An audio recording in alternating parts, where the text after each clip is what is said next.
बिस्मिल्लाहिर्रहमानिर्रहीम, अस्सलामुअलैकुम। Everyday news के साथ मैं हूं सना हुसैन। चलते हैं खबरों की जानिब। वज़ीर आला केपी को 5 अक्टूबर तक किसी भी मुकदमे गिरफ्तार न किया जाए। पेशावर हाई कोर्ट ने गुज़िश्ता समात का तहरीरी हुक्मनामा जारी कर दिया गया है, जिसमें कहा गया है कि वज़ीर आला के खिलाफ वफाक और पंजाब में जितने मुकदमा दर्ज हैं, इनकी तफसील दरख्वास्त गुजार को फराहम की जाए। अगर किसी मुकदमे में गिरफ्तार करना हो तो अदालत को पहले से आगाह किया जाए।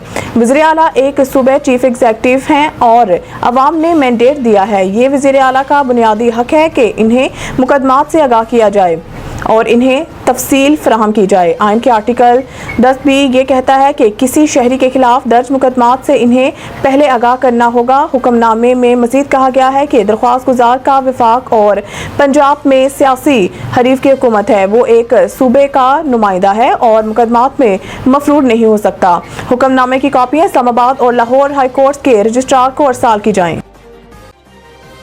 प्रोसीजर ऑर्डिनेंस कमेटी में मौजूद चीफ जस्टिस की राय को अक़लियत से अक्सरियत में बदलने के लिए लाया गया है।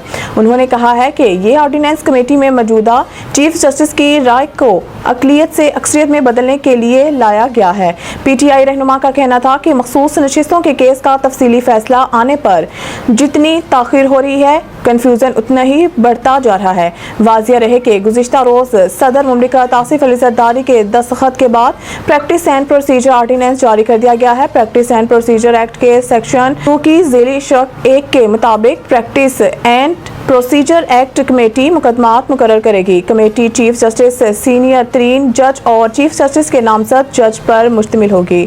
ऑर्डिनेंस में प्रैक्टिस एंड प्रोसीजर एक्ट के सेक्शन 3 में तरमीम भी शामिल है, जिसके मुताबिक समात से कब्ल मुफाद आमा के वजूहात देना होंगी। इसराइल और भारत की इंसानी हकूक़ की संगीन खिलाफ वर्जियाँ आलमी अमन के लिए खतरा हैं। सदर पाकिस्तान आलमी यौम अमन के मौका पर अपने पैगाम में सदर मुमलिकत आसिफ अली ज़रदारी ने कहा है कि आज दुनिया को मुख्तलिफ इलाकों में जोग्राफियाई सियासी कशीदगी और तनाज़ात का सामना है। तनाज़ात आलमी अमन को खतरे में डाल रहे हैं। हम सबको अक़वाम आलम के माबैन अमन, रवादारी और बकाए बाहमी के कल्चर को फ़रोग़ देना है। इनका कहना था कि इसराइल ने फ़लस्तीन में दहशतगर्दी का बाजार गर्म कर रखा है। इसराइल हज़ारों लोगों की गज़ा में कत्लेआम से फ़लस्तीनियों की नस्ल कुशी कर रहा है, जबकि मोदी हुकूमत मकबूजा जम्मू कश्मीर में संगीन इंसानी हकूक़ की खिलाफ वर्जियाँ कर रहे हैं। मोदी हुकूमत भारत में मुसलमानों और दीगर अक़लियतों को ज़ुल्म और सितम का निशाना बना रही है। भारत मुसलमानों की बुनियादी हकूक़ सल्ब कर रहा है। सरकारी मुलाजिम की बेवा को मिलने वाली नौकरी दूसरी शादी पर ख़त्म नहीं हो सकती। लाहौर हाई कोर्ट ने खातून ज़ोया इस्लाम की अपील पर तहरीरी फैसला जारी कर दिया, जो जस्टिस चौधरी इकबाल की सरबराही में 2 रुकनी बेंच ने तहरीर किया। अपील करदा ने मौक़िफ़ अख्तियार किया था कि सरकारी मुलाजिम शौहर की वफ़ात के बाद नायब कासिद की नौकरी 2020 में मिली। शौहर इस्लाम की बेवा होने की वजह से सरकारी नौकरी मिली और 2021 में दूसरी शादी की, जिसकी बुनियाद पर नौकरी से बरतरफ किया गया। अदालती फैसले के मुताबिक मुलाजिम शौहर की बेवा को मिलने वाली नौकरी दूसरी शादी पर खत्म नहीं हो सकती। शौहर की वफात के बाद बेवा को दूसरी शादी पर सरकारी नौकरी से बरतरफ नहीं किया जाएगा, क्योंकि बेवा शादी कर सकती है।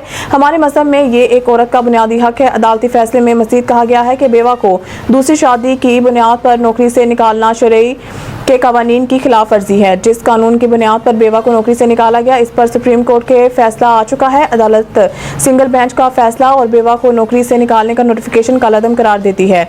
अदालत बेवा ज़ोया इस्लाम की अपील को मंजूर करती है। मज़ीद न्यूज़ और अपडेट के लिए देखते रहिए एवरीडे न्यूज़।